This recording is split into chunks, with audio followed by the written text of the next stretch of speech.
Сайн бацгаана уу? Хүндэт хайртай уншигчид, сонсогчид, үзэгчдээ. Өнөөдрийн бидний дараагийн дугаар эхлэхэд бэлэн болж байна. За өнөөдрийн дугаард Баццэг битээр дахин оролцож байна. За манай Баццэг бол нэлээд хүнд өвчмгийг давтуулаад өнөөдөр ингээд гоё ирүү саруул болсон. Дараагийн подкастнда надтай хамт оролцож байгаа таатай байна. За дахиад танилцуулахад манай Баццэг сэтгэл судлалын шинжилгээ ухаанаар сурж байгаа оюутан өөрөө бол бизнес маркетинг чиглэлээр мэргэжлэр ажилладаг ийм мундаг дайчин бүсгүй байна. За хэрэг энэ подкастыг анх удаа сонсож байгаа бол миний бие баясгалан гэдэг намайг. За би бол анагаах ухааны доктор, их хурлын салбар шинжилгээ ухаанд 25 жил ажиллаж байгаа ийм эмч хүн байна. За яагаад эмч хүн энэ номыг ярих болов гэдгийг бас гайхаж байгаа хүмүүс байгаа бах. Тэгэхээр аливаа нэг эхэлж байгаа манай подкаст болгон ер нь янз бүрийн оршилгүйгээр шууд эхэлждэг. Тэгэхээр өнөөдөр би жоохон оршил хэлье гэж бодлоо.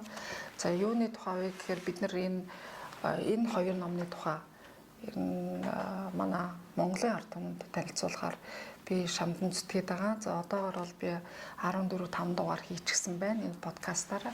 За энэ подкаст ямар зорилготой вэ гэхээр ерөөсөө энэ өвчнөө хайрлах гэдэг шийдийн буюу ер нь хүн өөрийнхөө амьдралыг зохицуулах, өөрийнхөө амьдралыг гартаа авах, өөрийнхөө амьдралыг хөгжүүлэх, өөрчлөх ийм зорилго агуулж байгаа хэн бүхэн энэ номыг унших хэрэгтэй гэдэг үднээс энэ номын тухай подкастуудыг хийхээр зорин миний би ингээд зүтгэж явнаа. За энэ ном бол одоо хоёр бот нь орчуулагдаад эхнийх нь орчуулагдаад жил болж байна. Хоёр дахь нь орчуулагдаад 4 сар болж байна. За энэ хугацаанд бол маш олон уншигчид энэ номыг манай Монголын ард түмэн бол аваад уншаад нэлээд ойлголт сайтай болсон байна гэж би харж байгаа. Яагаад гэвэл номны борлуулалт маш сайн байгаа. Гэхдээ миний зорилго бол ганцхан энэ номыг борлуулах биш. Яагаад гэвэл альва ном борлуулдаг, ном орчуулдаг, ном бичдэг хүмүүс ер нь бүгд мэддэг. Яагаад гэвэл ном гэдэг зүйл бол хүнд утгаараа өөрийнхөө утга төгөлдөр байдлаараа ойлголт өгжтэй хүний амьдралыг өөрчилдөг болохоос хизээч номноос бол орлого олно, бизнес хийн гэж хүн ном бичдэг юм аа. Тэгэхээр энийг манай ард түмэн бас мэдэх хэрэгтэй. Яг бол би ч гэсэн өөрөө зохиолч биш. Би аль бие усны орчуулагч мэргэжилтэй хүн биш.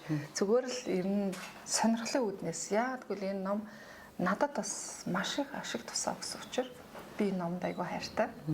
Миний амьдралыг бас өөрчлөх юм боломжийг олгосон учраас энэ номыг би орчуулсан юм аа. За тэгээ энэ номны тухай энэ хийсэн олон подкастнаас би зарим нэгэн талархлын үгнүүдийг уншиж өгмөр санагдаад байна л да. Жишээлбэл одоо энэ орсон байгаа одоо 12-3 дугаар байна. Энэ дугаар дээрээс хүмүүс бол одоо жишээлбэл 1-2-ыг уншиж өгөхөд сайн түгээж аль болох олон хүмүүст хүргэмээр үн цэнтэй хэрэгтэй нэвтрүүлэг байна гэж бүр бичсэнд би маш их талархсан. За энэ номоо гүйцэд ярихыг хүсье, битээ зогсоогороо гэж надаас хүссэн учраас би маш олон дугааруудыг ингээл цувралаар хийгээд та бүхэнд өөрийн мэдсэн, өөрийн сурсан, өөрийн энэ номноос ойлгосон бас бусдад ач тусаа өгсөн байдлыг одоо би Баццэгтэйгээ хамт оролцож байгаа учраас тэр энэ ном бусдад ямар ач тусаа өгснийг бас та бүхэн түгээх үднээс энэ цувралуудыг хийгээд байгаа шүү. За энэ дараагийн нэг хүн болохоор 7 цувралыг сонслоо, нэгийг бодож 2-ыг тунгаалаа. Маш их баярлалаа. Өндөр амжилт хүсье. Маш их баярлалаа. Олон амжилтыг хүсье гэсэн юунуудыг бол би нэг түүж та бүхэнд ясангүй. Онцгойнууд энэ бас ингэж хэлхийг зорж байгаа шүү. За энэ бас нэг уншигч сонсогч байна. Маш их баярлалаа. Шинэ анагаах ухаан хайрыг дэлгэрүүлэхэд чиглэгдэжээ. Гайхам сайхан байна. Эрүүл энх амар тайван аж аргалтай амьдралыг хүсдэг хүн бүхэн сонсоосоо гэж хүсжээ. Тэгээ би энэ хүнийг бол энэ номыг маш сайн уншсан байна гэж ойлгосон. Яг нөгөө энэ номны гол зорилго бол хуучин анагаах ухаан, шинэ анагаах ухаан гэдэг энэ хоёр анагаах ухааныг харьцуулаад аль нь давуу юм, аль нь сул талтай юм, аль нь илүү юм гэдгийг ялгаж салгаад тэгээд ер нь дэлхийн хүн төрөлхтөнд ойлгуулах зорилгоор бичигдсэн гэж ойлгоод байгаа байхгүй. Тэгээ энэ хүн бас энийг ойлгосонд би маш их баярлсан. Яг бол зарим нэг хүмүүс энэ дээр таныг ярихаар ойлгоод байна. Номоо уншихаар ойлгохгүй байна. Тайгаа өөрхөн тэгж бичдэг байхгүй. Тэгэхээр тийм юм байж магадгүй. Тийм болохоор бас миний би энэ подкаст хийгээд байгаа зорилго нь тэр байхгүй. Энэ номыг ойлгуулж өгөхнээс. Гэхдээ заримдаа би бас энэ номноос илүү тайлбарлаж өгөх тийм сэдвүүдийг нэмж оруулж ирээд байгаа шүү дээ. Жишээлбэл аж аргалын тухай ч юм уу, дааврын тухай ч юм уу, биологийн тухай, физиологийн тухай. Яг бол энэ нөгөө миний мэрэгчлэлтэй ойрхон байгаа учраас энэ номыг ойлгуулахад надад илүү дөхөн байгаад байгаа байхгүй. Тийм утгаараа би бас энэ номыг ингэж их тайлбарлаж өгöd байгаамаа. За нэг хүн болохоор ямар гоё яриа сонсваа, бодол биелээ олдог гэдэг үргэлж итгэдэг хэрнээ яг яаж үргэлж эрэг байлгахаа сайн мэдэхгүй байгаад идэм амжилт хүсье. Номоо аваа заавал хэрэгжүүлж өгнө. За нэг хүн болгоно гэсэн байгаа. Цаг нь болоход боловсролын систем шинжилэл хийгдэх үед сэтгэл зүй ба эрүүл мэндийн хичээлд зориулж нэг сайхан бүтээл гаргаасаа гэж танаас хүсье гэсэн байна. Улс оронд хэрэгтэй нэг сайхан бүтээл төрүүлсэн байхад хэдэн зуунч дамжих өв байна дөө гэсэн байна. Тэгэхээр иймэрхүү гоё өгнүүд маш их надад сэтэл өгөх бас надад энэ ирч хүч тий урам зориг өгөх юмнууд маш их байсан байхгүй. За сонсогч надад маш их таашаалтай байна. Та ярийн яриаг сонсох. Тэгээ энэ хүн Амстердамаас бичсэн байсан. Тэг ингэж байгаа.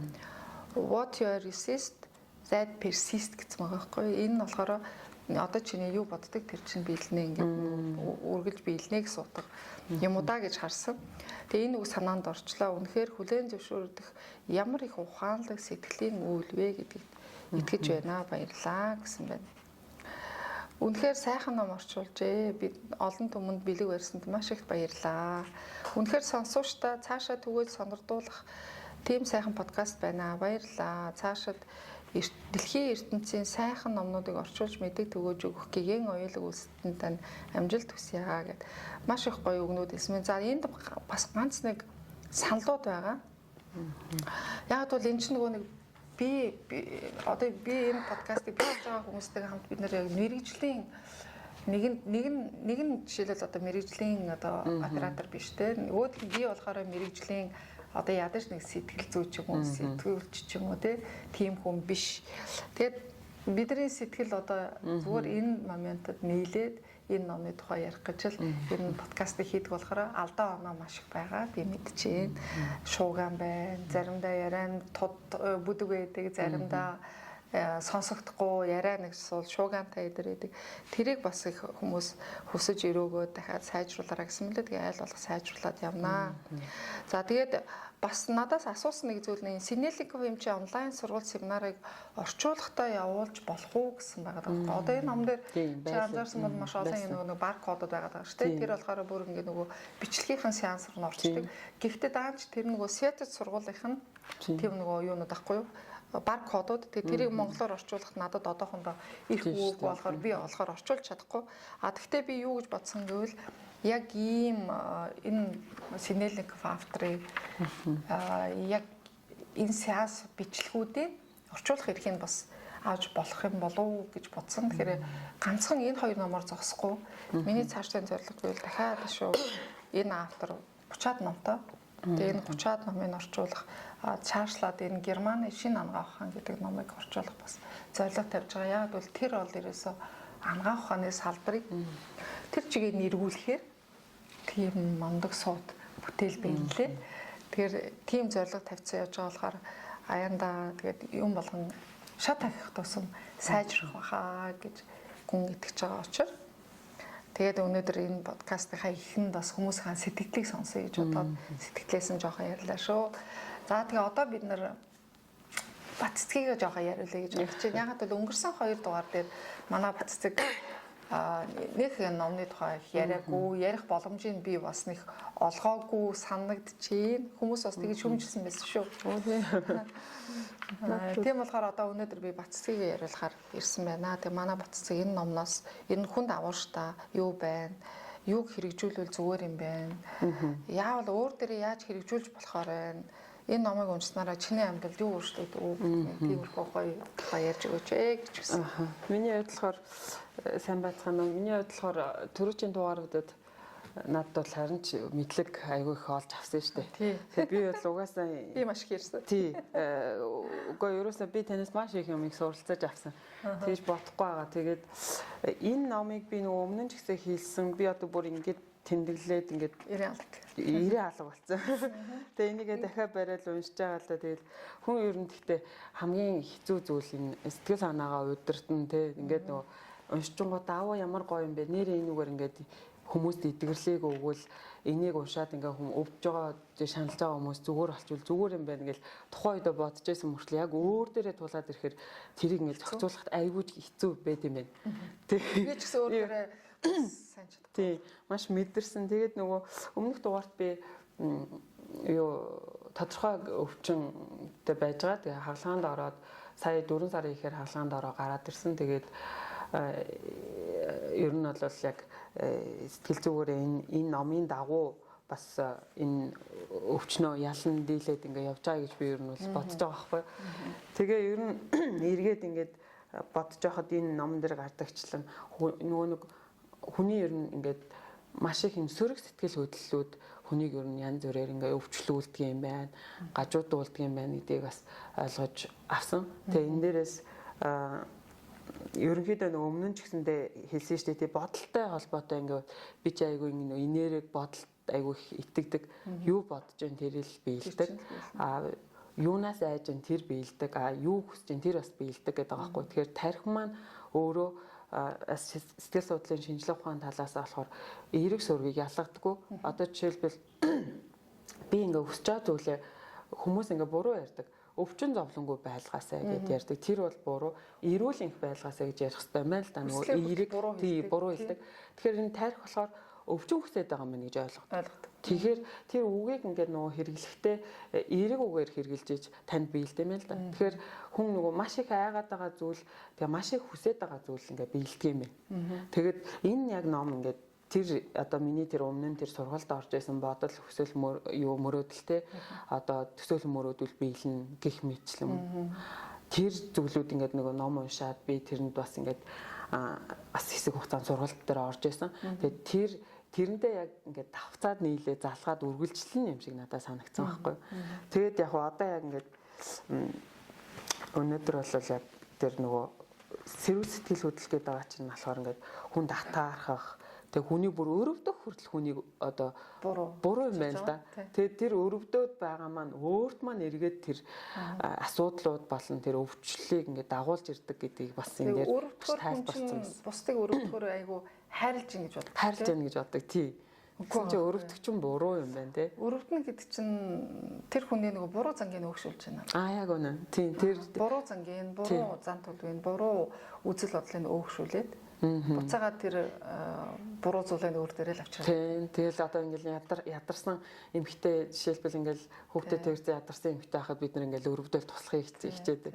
Тэгэхээр энэ номноор яг нөгөө яаж тэр үүсгэсэн одоо тэр эмхтэйгийн ч юм уу тэр ядуу зүдүү байгаа тэр асуудалтай байгаа тэр зүйлүүдийг бүгдийг тэр хүн өөрөө үүсгэж бий болгосон байгаа байхгүй тий.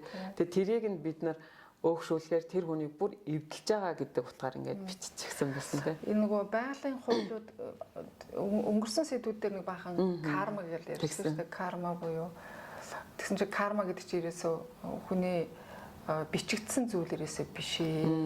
Энэ бол хүн өөрийнхөө үзэл бодлороо бичиж байгаа бүх зүйл чинь чиний хувь тавилан, чиний туулсан амьдралын бүх туршлага чинь чиний хувь тавилан буюу карма гэдэг чинь энэ юм байна л да. Тэг би сая юу ярих гэсэн бэ гэхээр яг чиний хэлсэн дээр бодож исэн нэг өрөвдөг сэтгэлээс явж исэн.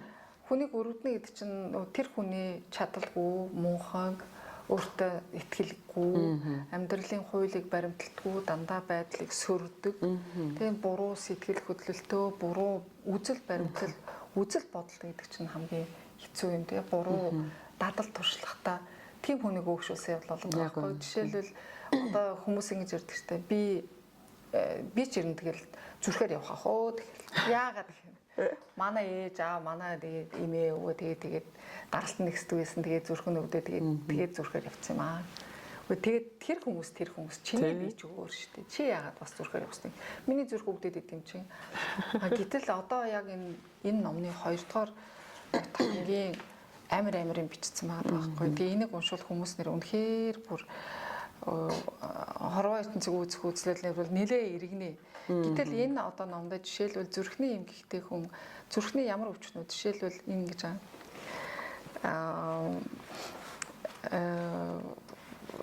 яагаад зүрх өвддөг вэ гэсэн чинь зүрх гэдэг бол зүрх сэтгэл нь бол амьдралаас таашаал авах, өөртөө болон гадаад ертөнцид зохицож амьдрах чадварыг биелэгддэг ийм эрхтэй гэж үздэг юм.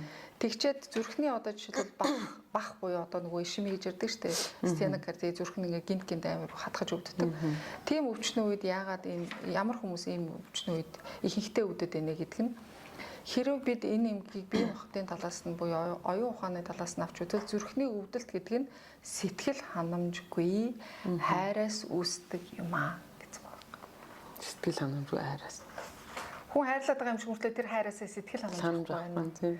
Тэгэхээр одоо нөгөө нэг бие биендээ хайргүй хүчээр суудсан хосын харилцаа юм уу да тий өөртөө хайртай хүмүүстэй эргэн тойрныхоо ертөнцид амьдралын үйл явцад бүхэлд нь хамааралтай байдаг гэнэ. Ийм хүмүүс зүрхний өвчтөй хүмүүст өөрийгөө болон бусдыг хайрладгүй дутагдал илэрдэг. Бусдыг хайрлаад байгаа юм шиг байгаад байгаа боловч үндсэндээ тэр нь хайр биш. Зүгээр нөгөө нэг түрүүний хэлсэн өрөвдөгсөн. Тийм байна. Тэгээ энэ дээр бүр ингэж ярьсан ба. Өрөвдөх гэдэг нь хайр биш юм шүү. Инэрэнгүй байхаас биш бүхнийг зүрх сэтгэлээрээ бүх хүлээн авч бүү өрөвдөж байна гэж заачсан. Тэгэд өөрийн болон бусад хүмүүсийн сул талыг бүү өгшүүл. Энэ бид нар өөрөөсөө өрөвдөж яах гэдэг чинь тэр хүний чадваргүйг л өгшүүлээд байна. Дэмжиж байна л гэсэн үг байгаа байхгүй юу. Тэгэхээр өрөвдөх гэдэг бол хайр биш. Жишээлбэл одоо нөгөө бид нар гадаа явж байгаа л янз бүрийн гуйлга гуйсан хүмүүс их ч юм уу те эсвэл нэг өвчин зовлонтой тэгээд мөнгө төргөн олдохгүй байна гэл ингээд байгаа хүмүүсийг өрөвдөөл зарим нь бол яг хуу инэрэнгүй сэтгэлийнхаа үүднээс тусалж байгаа хүмүүс байгаа.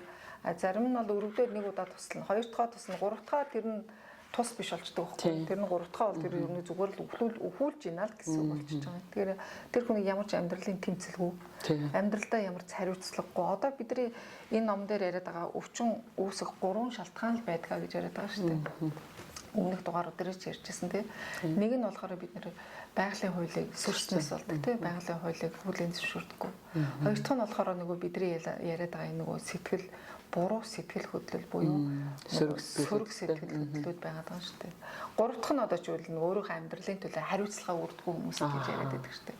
Хариуцлага өрдгөө гэхээр альва амьдрал нь болоогүй юмны төлөө болгон бусдыг буруутгадаг. Бусдыг доромжилдог, бусдад буруугаа өгчдөг. Өөрөө болохоор тэгээд би энэ хүнээс болоод өнөөдөр ингэсэн. Одоо жишээлбэл живтэр өнөөдөр бүглэж ирлээ шүү дээ. Тэгээд жишээлбэл өнөөдөр битэрийн хийсэн подкаст амжилттай бол за яг битэр бол би амьдралаа айгуу хариуцлагатай хандаад энэ бүтээлийг хий босгочлоо гэж бодъё. А гэтэл өнөөдөр хоёул бүглэрсөөр байгаад хүлээлгсэн хүмүүсүүд нь уурлаад тий. Жишээлбэл одоо эсвэл би бинийгээ хүлээсэндээ хоёулаа бухимдаад өнөөдөр ийшээ орж ирэхдээ айгуу тийм сэтгэл хөдлөл багтаа ч юм уу тий. Эсвэл тийм гутран орж ирсэн бол өнөөдөр энэ дугаар бас бичигдэхгүй ч байх юм уу тий. Тэгэхээр амьдралдаа хариуцлага үүрнэ гэдэг нь олон талын асуудлаас хамаардаг юм байна л да. Ганцхан одоо нэг бусдыг буруутгаад байх биш.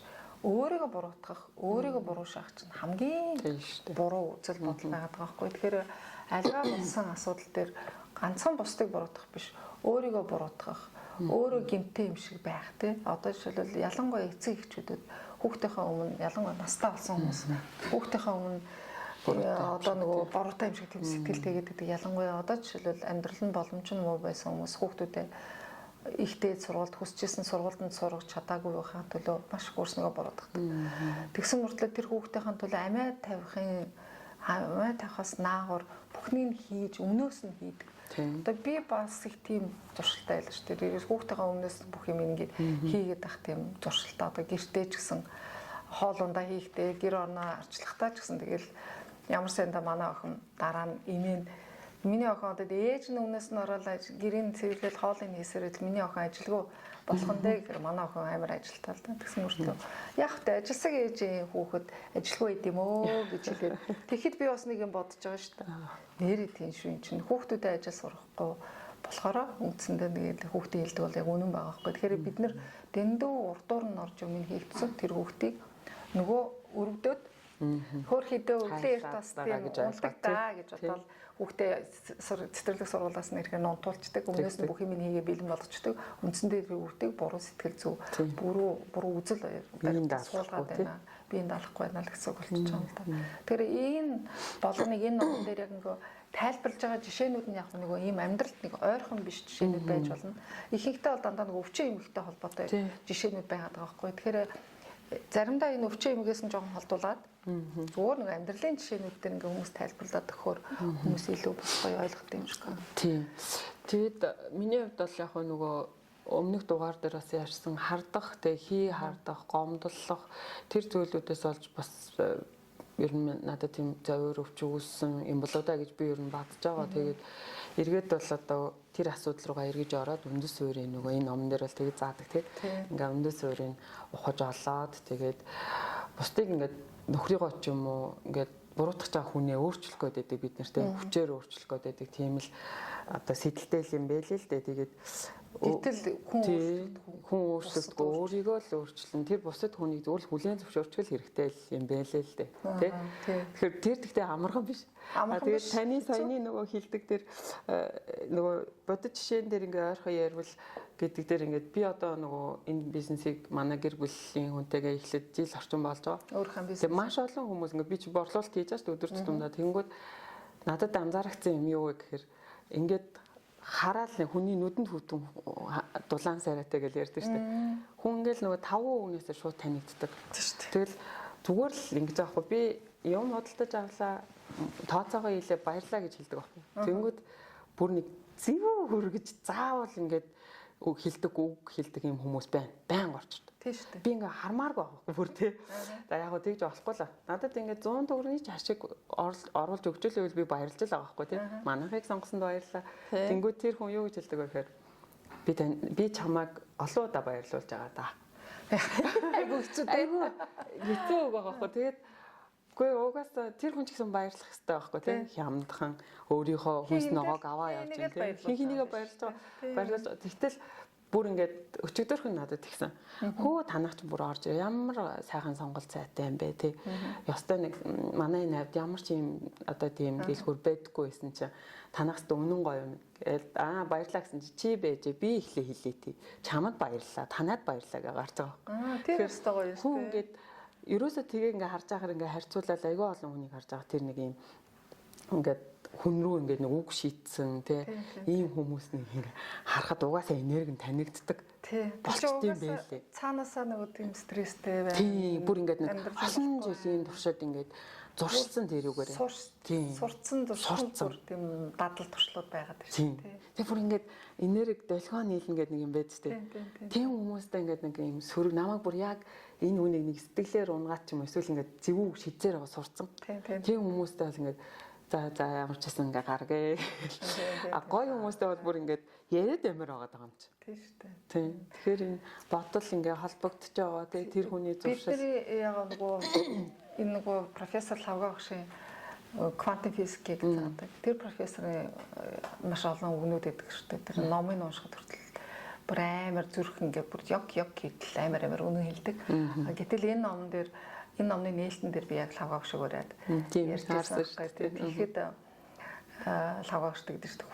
Хүний энерги ер нь бол хүний тархинаас ялгарч байгаа зөвхөн ихтэй энергийг ингээд хэдэн метрийн зайд ингээд нэвтэрдгөө гэсэн чинь хүнийг тойроод 3 метрийн зайд зөвхөн тэр хүний энерги цацарч идэг юм байна л та. Гэтэл хүний тархины энэ мэдрэлийн судлыг те энерги дамжиж байгаа энэ энергийг одоо тэлээд үзэх юм бол ингээд дэлгээд үзэх юм бол 9.5 сая км зам урт зам болно гэмэлтэй. Тэгэхээр хүн гэж амтан квантын физик үед тийм дундаршгүй, барагдшгүй ирч хүч энерги байдаг. Тэгэд одоо энэ нөгөө Джо Диспенса багшийн тэр нөгөө профессор Америк эрдэмтэн байна шүү дээ. Тэр хүн одоо энэ тархиа өөрчлөөд амьдралаа өөрчлөх аюул олон номнуудыг бичээд байгаа шүү дээ. Тэр хүний номон дээр болохоор юу заадаг вэ гэхээр хүн ер нь хүн энерги хаашаа өгнө? Анхаарлаа хаашаа өгнө? Тийшээ ч л чиний энерги буюу чиний ирч хүч л гэсэн үг шүү дээ. Чиний ирч хүч, чиний хамаг энэ нөгөө нэг биеэс ялгарч байгаа халуун дулаан, зүрх, сэтгэл бүх юм чинь тийшээ л явж байдаг. Тэгэхээр анхаарлаа чи буруу юмд өгөөл гэдэг чи одоо жишээл өвчин юм ихтэй өгөөл тий. Миний энэ юм л өвдөдөх ингээл энэ одоо яатсан юм бол та. Тэгэл за одоо маргааш тийшээ явж үзүүлээ дээ. Ийшээ явж үзүүлээ. Нэг эмчтэр үзүүлээ сэтгэл хандав. Нөгөөх дээр нэштэй сэтгэл хандав. Яагаад сэтгэл нь хандахгүй байгаа гэдэг бол тэр хүн өөрөө өөрийнхөө үзэл бодол дотроо тархинда би нэг өвчтөй гэдэг бүтээгдсэн. Тэгээ тэр өвчин юу ч яж болно. Хаяа нэг зүрх нь өвдөг байж болно тий. Хаяа нэг биеийн сул оргидог байж болно. Хаяа нэг халуурчдаг, хаяа нэг өвдөг мөвдөг нь өвдөд байдаг байж болно. Гэтэл би өвчтөйгээд тээчихсэн учраас тэр өвчтөй гэдэг юм а тэр хэмжээ сонсомоор шүү дээ. Чи өвчтөй байна. Одоо хуучин ангаах ухаан бол энийг л заагаад байгаа. Хуучин ангаах ухаанаар бол хүн гэдэг амтан биеэсээ бараг хүний тарих гэдэг юм биеэсээ бараг тусдаа тий. Хүн гэдэг амтан энэ орчлон ертөнцөөс тусдаа нэг бодгал гэж үлдээд байгаа байхгүй. Тэр бодгалыг ням бактери вирусууд очиж өвчлүүлдэг гэж ойлгуулад байдаг. А гэтэл энэ ням бактери вирус энэ тэр байтга хорт хавдрын эс хүртэл төрсөн няраа хүүхдэд хүртэл байждаг. Энэ бүх нян юунууд вирус энэ хавдар чинь хизээ хавдруулаад хизээ өвчин болоод үүсэж байгаа юм гэхээр энэ нөгөө байгалийн хуулиудаа зөрчих нөгөө төрөө хийсэн өвчин үүсдэг 3 шалтгааны сул үүдэлтэй байгаад байх нь шүү дээ. Тэгэхээр психосоматик шинжилгээ ухаан одоо энийг л заагаад байгаа. Одоо ерөөсө дэлхийн бүх эрүүл мэндийн чиглэл энэ психосоматик шинжилгээ ухаан буюу хүн тархиараа бие удирдна гэдэг рүү шилжээд байна. А тэгээ хорвоо ертөнцөөс одоо шинэ цогц ангаах ухаанаар бол юу гэж заагаад байгаа вэ гэхээр одоо хуучин шинэ хоёр ангаах ухааныг товчхон ингээд ярил л да. Гэтэл хуучин ангаах ухаанаар бол ингэж байгаа юм. Үндсэн ойлголтоо хүн гэдэг бол хувьсгалын явцад бий болсон өөх тоос нүүрс ус тэгээ юунаас идэг бүрдсэн нэг тийм нээлттэй биологийн систем буюу ухамсар бол материйн дайвар бүтээгдэхүүн харин бидний хүрээлэн буй ертөнцийн бол бидний амьдрах орчин л болохоос өөр гэж биш гэж заадаг. Тэгснэ хүн болохоор хүрээлэн буй орчноосоо тусдаа оршдог гэж заадаг. Дараагийн нэг юм тэг эрүүл мэнд гэдэг нь өвдөлт өвчин эмггүй байх явдал гэдэг бол эрүүл байхыг хэлнэ гэдэг байгаа байхгүй. А тэгснэ өвчин гэдэг нь бол бүхэл хүчин чадлаараа тэмцэх ёстой хор хүнэлттэй зүйл. Энэ өвчнөд тэмцэх ёстой гэж заа. Тийм болохоор одоо ингээл эмч гэдэг хүн чинь тэр өвчнөд тэмцээл, тэг өвчнөд ингээл нэр өгөөл, он шүгөөл байгаа байхгүй. Он шүгөөл, нэр хоч өгөөл, тэрийгэ эмчлэх гээл нэг ингээл нэг тодорхой нэг юм алгоритм зохиогоол тэрүүгээрээ им өгөөл, эмчлээл нөгөө им нь ялгаагүй буцаагаал хор байдаг. Буцаагаад өвчний нулам өөр шатал руу аваачил байдаг. Ингэж заагаад байдаг. А тэгээ ангаах ухаан болохоор эмчийн болон эмчийн зорилго болохоор ерөөсө хүн төрөлхтөнд өвчин эмгийг даван туулахад туслах үүрэгтэй гэж заасан.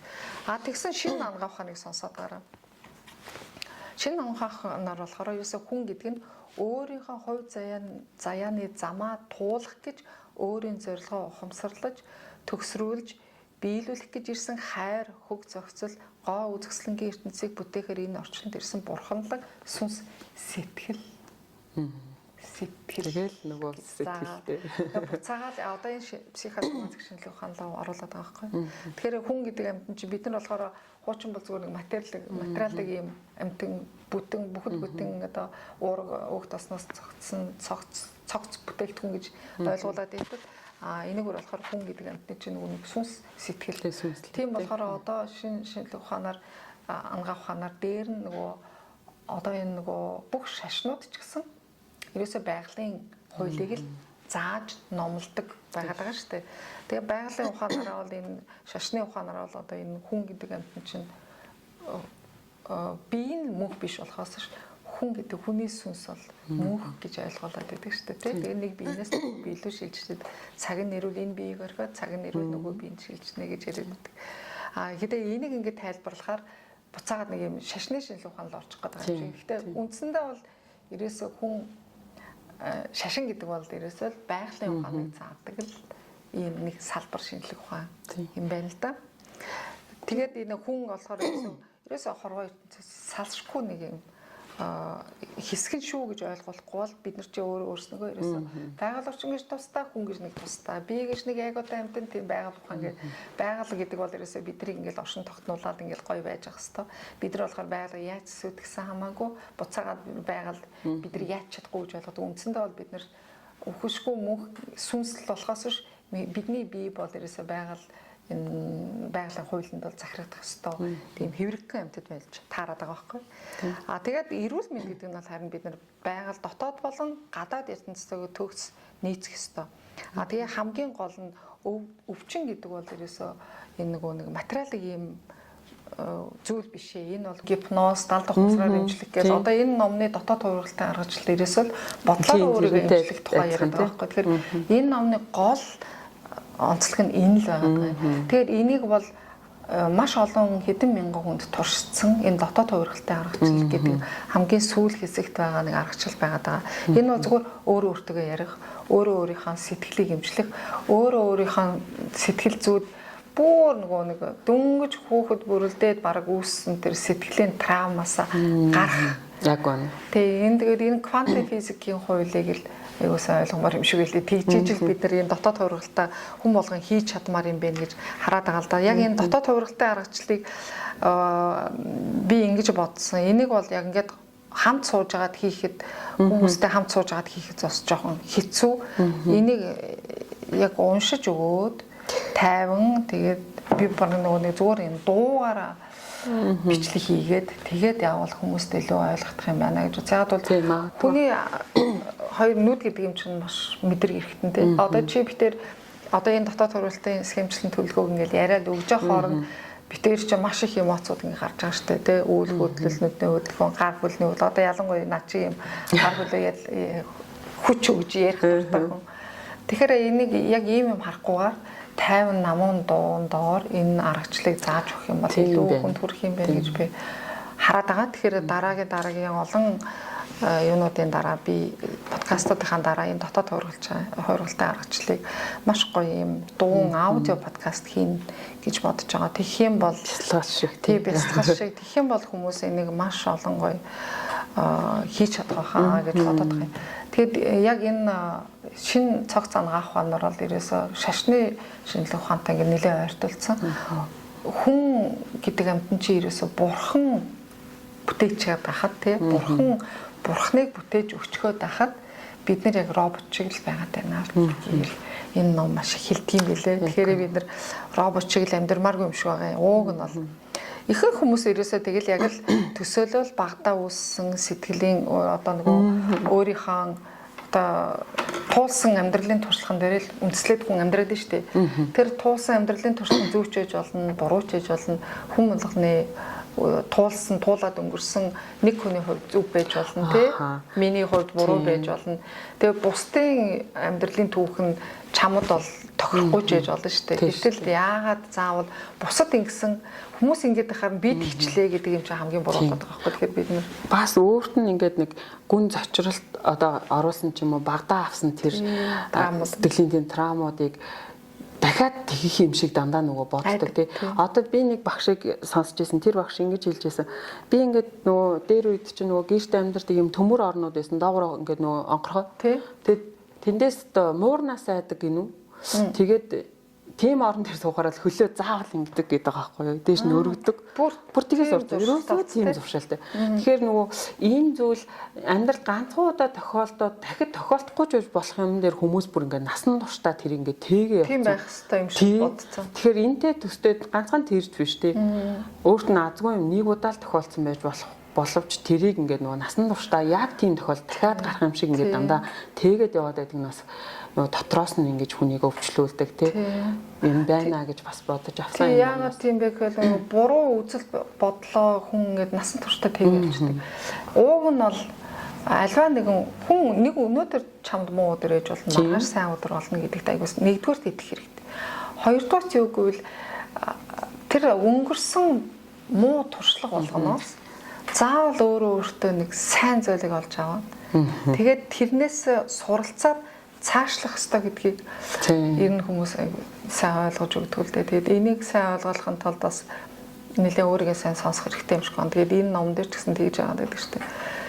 Тэгэхээр ер нь одоо яг энэ ковид үед надад тохиолдсон тэр туршлагыг би бас яг эргээд би яг тийм байдалд орсон байна. Яг бол яг ковидын өмнөхөн амьдралын зам их гоё ялаа. Тэгээд шат дахиад би хөгжөөл яваадсан. Гэхдээ тэр болгонд би хизээч нөгөө нэг эгогоо бол хөдөлгөөгүй. Миний эго бол байдгаараа байсан. Хизээд хүн хүнээрээ байх хэрэгтэй гэдэг үзэл баримтал бол миний айгу хатуу үзэл баримталтай л да. Тэгээ болж игэл төвчээртэй зан гаргадаг, болж игэл дуу өнгөрөх хичээдэг. Гэтэл яг нэг амьдралын нэг явцдаа ажилласаа халагдах тийм шалтгаанаараа ажилласаа халагдсан. За тэгчгээд буцаагаад одоо шүүхийн шийдвэрийн өдөр бол буцаагаад ажилдаа томилогдсон. Тэгтэл яагаад ч юм энэ ажил дээр нэг удаан тогтохгүй юм шиг тэгээ яг тэр түүх за би ч одоо энэ ажил дээр удаан байх хэрэгч байна уу? Гардаг ч юм уу? Эсвэл одоо тэгэл халагдах ч юм болов уу? За тэгэл мэдгүй ер нь нэг л буруу газараа би буцаал орчлоо гэж бодогдоод байсан. Тэгэхээр яг тэр тийм байгаа байхгүй. Тэр өмнөх тэр ажлаас халагддаг түүх нь маш их травм үлдээж штэ хүний амьдралдах юм шиг тийм. Тэр давтагдах ч юм уу эсвэл зүгээр тэрнээсээ л айгаад байгаа юм уу? Тийм байсан. Тэгээ ягаад бол нөгөө нэг буцаагаад би яг тэр орчинтой буцаагаад ажилдаа орж байгаа. А гэтэл ороод ирэх хооронд нөгөө нэг унаад босоод ирэх хооронд хүний зан чанар танигдана гэдэг шиг маш олон хүмүүс өөрөөр хандна шүү дээ. Тэр чинь бол хүний буруу биш байхгүй. Ер нь бол тэгэл хүний амьдрал ийм л идэг штэ гэж хүн ярьдаг штэ. Уг нь бол тийм байх ёсгүй тий. Гэтэл хүний амьдрал баяндаа баян ядуудаа ядуу янз бүр штэ. Унаад босоод ирэх хооронд тэгэл хүмүүсийн зан чанар ч өөрчлөгдөж байгаа юм. Хүний харилцаа ч өөрчлөгдөж, хандах ч өөрчлөгддөг. За тийм нөхцөлд эргээд ороод ирэхээр хүнд бол нэг тийм таата байдгүй юм байна. Тэгэн гоо за одоо энэ түүх дахиад давтагчих юм болов гэж айдас бас жоохон байсан. Тэгэн гоо за энэ түүх давтахаас өмнө ер нь би буруу газараа буруу цагтаа буруу үедээ буцаагаад энэ ажил дээр орсон юм байна. Миний энэ байгууллагт хийх ажил дууссан байна. Одоо би өөр юм хийх хэрэгтэй юм байна. Харин дэнд удсан юм байна гэдгийг харин тэр хоёр дахь тохиолдол дээр ойлгоод тэгээд ажиллаа өгөөд ажилласаа гарсан. Тэгэн гутаа дахиад өөр юу хийж болох вэ? Миний хэрэгтэй салбар би юу хийж энэ бусдад сайхан зүйл юу өгч чадах вэ гэж одоо хүртэл эрэл хайвал хийгээд чадхаасаа чадахгүй хүртлээ хийгээд явж байна. Тэгэхээр амьдрал айгүй гоё. Тэгэхээр энэ номны гол ач тус нь бол яг тэр үед надад ирсэн ном л доо. Энийг би өмнө түүхэд дээрээ ч гэсэн ярьсан. Би энэ номыг өмнө нь 2018 17 онд ч л уншиж байгаа. Дараа нь тэр үед нэг их тийм онцгийн ач холбогдол өгөөгүй байжснаа. Тэгээ дараа нь уншихад тэг үнэхээр надад бол нэлээд ойлголтыг өгсөн. Тэгээ тийм болохоор би олон хүн уншиж амьдралаа өөрчлөсөө. Амьдралаа хүн хизээ өөрчлөлмөр санагддаг. Ер нь хоёрхан л мөч ирдэг юм байна л да. Тэрний нэг нь болохоор ерөөсөө нэг л ажил төрөл бүтэхгүй намайг хинч тоохгүй нэг тийм байгаа үед. Тэгээ би нэг хинт ч хэрэггүй юм шиг нэг тийм мэдрэмж төрөх үед тэгээ хүн амьдралаа өөрчлөмөр санагддаг нэгдүгээр. Хоёрдугаар тэгэхээр хизээ гэхээр хүн нөгөө нэг ямар нэгэн амьдралын нэг зорилгогүй юм шиг болцсон үед тийг санагддаг юм байна. Амьдралын ямар нэгэн өмнөө нэг гоё зорилго тавилцсан. Одоо би ийм юм бүтээ. Тийм зорилгогүй болоод ирэхээр хүн амьдралаа өөрчлөх хэрэгцээ нь гарч ирдэг гэж байгаа байхгүй. Тэгэхээр амьдралынхаа хэрэгцээг гартал тийм байдалд орох хэрэггүй л. Тэг миний хувьд бол таныг тэгж бодсон шүү. Нөгөө энэ ч хүн тэр байгууллагын бүр удирдлага хүн тэнд бол нэг тийм яг би ингээд тулаад олон хүн туслаж хязгаарлагдмал байсан баха туслага нь. Таны дуудлага энэ байсан юм шүү. Тийм бах уу. Тэгээ энэ номоор дамжуулаад маш олон хүн туслах байсан болов гэж. Тийм бах. Бодож штэ сая. Харин тийм болохоор ч би бас энэ номыг орчуулаа гаргасан баг. Тэгээд энэ номыг орчуулахад нэг олон хүнд би хэлээгүй байж байгаа л чимээгүй хон л тэгээд орчуулаад яваад байсан. Харин орчуулаа гаргаад ирснээр ерөөсөө нэг жилийн дотор энэ ном асар хурдтай борлогдож байгаа. Тэгээд дахиж хэвлүүлсэн. Тэгэхээр энэ нэлээд хүн болгондоо ямар маш гоё тийм ач тусаа өгж байгаа хамгийн гол зорилго миний биелээд байна гэж би хараад байгаа. Тэгэхээр би ингээд энэ ном маш олон хүнд хүрж байгаа юм чинь би ингээд заагээд подкастаа зогсохгүй. Тэгээд хийгээл ах болно. Тэгэхээр хүмүүсийн ширээний ном болоосаа гэж бодож байгаа би л энэ ямар ч байсан миний итгэл үнэмшил амьдралын туршлагатай баг нийцж байгаа. Тэгээ энэний дагуу бас өөрийгөө эдгээгээ явж байгаа болохоор тийм өөрийгөө өөрчлөөд амьдралаа гоё эрүүл ялгаад өөрийнхөө орчныг эрүүл ялгаад гэр бүлээ эрүүл ялгаад өөрийгөө эрүүл ялгах чинь хамгийн гол нь энэ ном байгаад байгаа юм л та. За тэгээд өнөөдөр подкастаа ингээд өндөрлөе гэж бодож байна. Манай Батцэг өөрийнхөө туршлагаас хуваалцсанд маш их баярлалаа. За тэгээд дараагийн подкаст хүртлээр түр баяртай.